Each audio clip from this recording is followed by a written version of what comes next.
Alors on masque ses coordonnées. Alors cette droite par ailleurs s'appelle D, on va la nommer D ici, donc on l'appelle D. Voilà la droite ici nommée D. Alors question petit 4, volume de la pyramide SAUVE. Pour calculer le volume de cette pyramide, on va utiliser la formule R de la base multiplié par hauteur divisé par 3.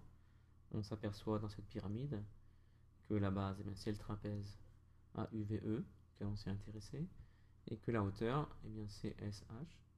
Donc pour calculer le volume, on va utiliser ces éléments. Alors on va utiliser une expression qui va calculer le volume ici de cette pyramide. Petite remarque, dans cette expression, alors on va la créer ici, on va l'appeler volume. Alors on va utiliser du LaTeX, volume de SAUV, SAUVE. Voilà. Alors dans cette expression, on pourrait tenter d'utiliser le nom du polygone ici pour obtenir son aire comme en 2D.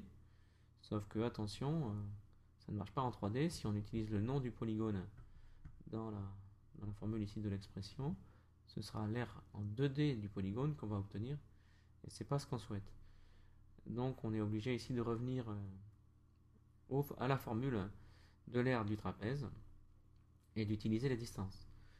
Donc pour cette expression, qui va donner le volume de la pyramide SAUVE, donc on va donc faire R de la base fois hauteur divisé par 3, donc l'aire de la base c'est l'aire du trapèze que l'on va calculer avec la formule de l'aire du trapèze. Donc on calcule la moyenne entre la petite base et la grande base et on multiplie par la hauteur.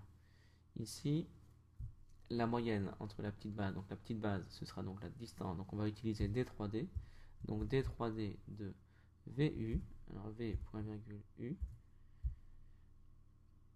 ça c'est la petite base, plus D3D de EA, E point virgule 1, voilà, divisé par 2 pour obtenir ici la moyenne. On multiplie par la hauteur.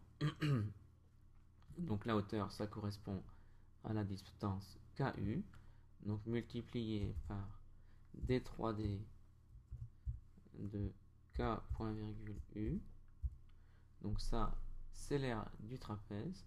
On multiplie maintenant par la hauteur de la pyramide. Donc on multiplie par D3D de SH.